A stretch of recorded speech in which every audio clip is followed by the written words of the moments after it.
राष्ट्रपति पद का जो चुनाव होता है, क्या इसकी पूरी प्रक्रिया होती है?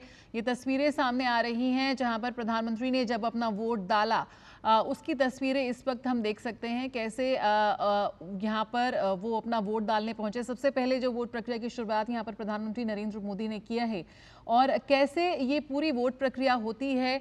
भारत के उपराष्ट्रपति पद का जो चुनाव है उसकी प्रक्रिया इस वक्त जारी है। संसद भवन में ये पहली बार उपराष्ट्रपति पद के लिए चुनावी प्रक्रिया हो रही है और कैसे प्रधानमंत्री नरेंद्र मोदी ने अपना वोट डाला, आप तस्वीरों में देख सकते हैं इस वक्त। इसी तरह से लगातार कतारबद्ध होकर तमाम जो सांसद हैं वो आ रहे हैं और अपना वोट डाल रहे हैं। राज्यसभा महासचिव पीसी मोदी उपराष्ट्रपति चुनाव के रिटर्निंग ऑफिसर नियुक्त किए हैं और कैसे ये पूरी जो प्रक्रिया होती है, गुप्त होता है, आपका सिंगल ट्रांसफरेबल वोट होता है। सफेद मतपत्रों पर सांसद विशिष्ट स्याही वाले पेन से उम्मीदवार के नाम के आगे अपनी प्राथमिकता 1, 2 या 3 अंकित करते हैं और उसी तरह से ये जो है वो वोटिंग होती है। और तस्वीरों में हमने देखा कैसे प्रधानमंत्री नरेंद्र मोदी ने अपना वोट डाला। जी शैलेंद्र, लगातार जो उपराष्ट्रपति चुनाव की जो मतदान की प्रक्रिया है उस पर हम बातचीत कर रहे हैं और कैसे तस्वीरें भी आ गई हैं उस क्षण की जब प्रधानमंत्री नरेंद्र मोदी ने अपना वोट डाला। इन तस्वीरों में देखा कि प्रधानमंत्री नरेंद्र मोदी जब आज सुबह सुबह 10 बजे जैसे ही मतदान की प्रक्रिया शुरू हुई उपराष्ट्रपति पद के चुनाव के लिए, सबसे पहले पहुंचे संसद भवन परिसर में, नए संसद भवन में, और वहां पर उन्होंने मतदान प्रक्रिया को संपन्न किया। बहुत स्पष्ट तौर पर आप देखें तो एक पूरी प्रक्रिया का पालन उपराष्ट्रपति पद के चुनाव के लिए किया जाता है।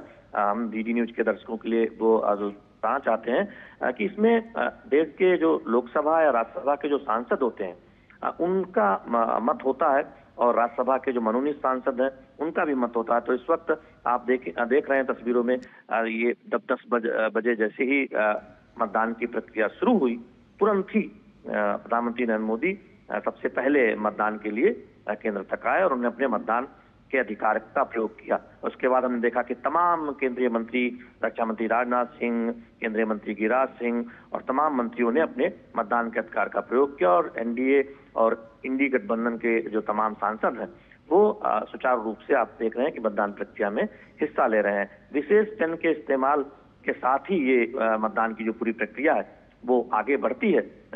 ये बहुत स्पष्ट है कि किसी और पेन से अगर कोई अपनी प्राथमिकता वाला मत देता है तो उसे स्वीकार नहीं किया जाएगा। और इसीलिए हमने देखा कि मॉक ड्रिल कराई गई थी कल एनडीए के कार्यशाला में भी इस बात को विशेष तौर पर आग्रह किया गया कि सभी सांसदों से कि एक एक मत महत्वपूर्ण है। भले ही एनडीए को बहुमत है लेकिन एक एक मत की एक तरह से कहें तो अहमियत है। लिहाजा सभी सांसद इस बात का ध्यान रखें और जो इंडी गठबंधन है उनके जो सहयोगी हैं उन्होंने भी सांसदों की एक इस तरह की मॉक ड्रिल आयोजित की थी और अपने सांसदों को दिशा निर्देश दिए थे। तो निश्चित तौर पर हम जानते हैं कि इस बार राज्यसभा सचिवालय इस पूरी प्रक्रिया को एक तरह से उनकी अगुवाई में हो रहा है।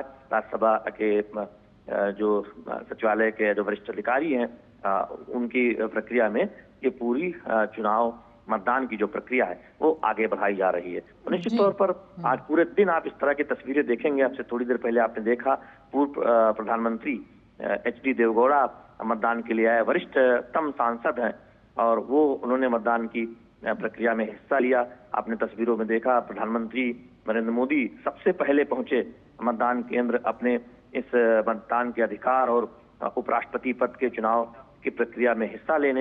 निश्चित तौर पर लोकतंत्र की तमाम खूबसूरत तस्वीरें जो एक इतिहास बन रही हैं, जो इतिहास में दर्ज हो गई हैं, वो आज आप डीडी न्यूज के जरिए देश भर के और दुनिया के दर्शक देख रहे हैं। बिल्कुल, तो लोकतंत्र में एक संवाद, बहस और सहमति की परंपरा को आगे बढ़ाने की कसौटी भी तय करते ही नजर आती हैं ये तस्वीरें। हमारे साथ ऋषि भी इस वक्त बने हुए हैं।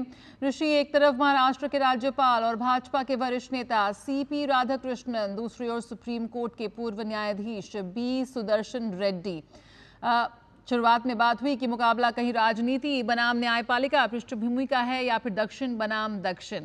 इस समय जो ये चुनाव हो रहा है वो भी इसको काफ़ी अहम और महत्वपूर्ण बनाता है। इसके पहले भी आपने कई उपराष्ट्रपति चुनाव आपने कवर किए हैं। इस बार क्या खास है, कितना महत्वपूर्ण आपको नजर आ रहा है और कितना दिलचस्प लग रहा है इस बार की पूरी चुनावी प्रक्रिया?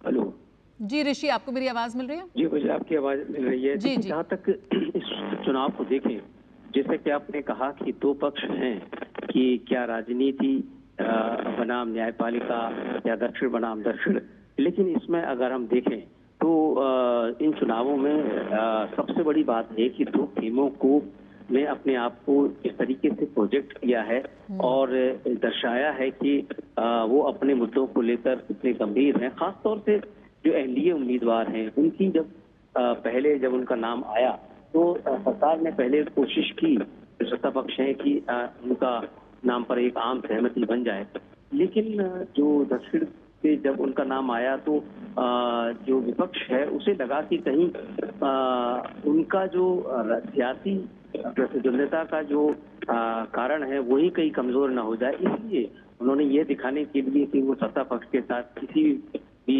पक्ष या मोर्चे पर साथ नहीं है, इसलिए उन्होंने अपने उम्मीदवार को दिया। हालांकि हम जानते हैं कि जो अंक गणित है वो INDIA गठबंधन के पक्ष में तो बिल्कुल नहीं दिख रहा है, लेकिन जिस तरीके से एग्रेसिव कैंपेन हुई, अलग अलग तरीके से अलग अलग पक्षों से कहा गया कि ये किस तरीके का चुनाव है, देश के लोकतंत्र को बचाने की बातें कही गई, तो इन चुनावों में निश्चित तौर से इस चुनाव में मुझे लगता है कि विचारधारा तो सबसे पहले केंद्र बिंदु में आ ही रही है, क्योंकि यहाँ पर जो विपक्ष है उसने इसी बिंदु को ज्यादा तरजीह दी है, क्योंकि दक्षिण बनाम दक्षिण की स्थिति यहाँ पर कम ही दिखी है। हालांकि अगर हम तेलंगाना और आंध्र प्रदेश की सियासत में देखें तो खासतौर से जो आंध्र प्रदेश है उससे एनडीए के उम्मीदवार को जो वहाँ के पक्ष और विपक्ष हैं वो दोनों साथ हैं, तो वहां पर उन्हें एक बड़ी सफलता मिली है। तो कह सकते हैं कि जब दक्षिण के एक ही राज्य में और दोनों ही पक्ष अगर एक उम्मीदवार के साथ हैं तो वो बनाम स्थिति की तो बात नहीं की जा सकती, लेकिन हाँ इतना जरूर है कि इन चुनावों को दोनों ही पक्षों ने, खासतौर से विपक्ष ने, एक विचारधारा की लड़ाई के रूप में ज्यादा प्रोजेक्ट किया है और यही वजह है कि इस दौरान उन्होंने तमाम एग्रेसिव कैंपेन उनके कैंडिडेट के द्वारा की गई और लगातार अलग अलग पक्षों के साथ उनकी मुलाकातें देखी गई और इन्हीं मुलाकातों में जब वो बिहार जाते हैं और लालू प्रसाद के साथ मुलाकात करते हैं तो उसका प्रतिरोध भी यहाँ पर दिखाई दिया और इसमें हमने देखा कि जो बीजेपी है उसने सीधा हमला किया उन पर कि आप किस तरीके के लोकतांत्रिक मूल्यों की बात करते हैं, आप कन्विक्टेड व्यक्ति के साथ बैठ के आप फोटो खिंचवाते हैं और पूरी पॉस्चरिंग करते हैं, तो एक तरीके से यहाँ पर वाद प्रतिवाद और तीखे हमले एक दूसरे पर ये देखने को मिले। बिल्कुल, तो काफी तीखे हमले इस वक्त हमें देखने को मिले। ऋषि, हमारे साथ इस वक्त हमारे संवाददाता राजेश राज भी जुड़ चुके हैं। राजेश, हम देख रहे हैं कैसे चुनावी प्रक्रिया इस वक्त जारी है, तमाम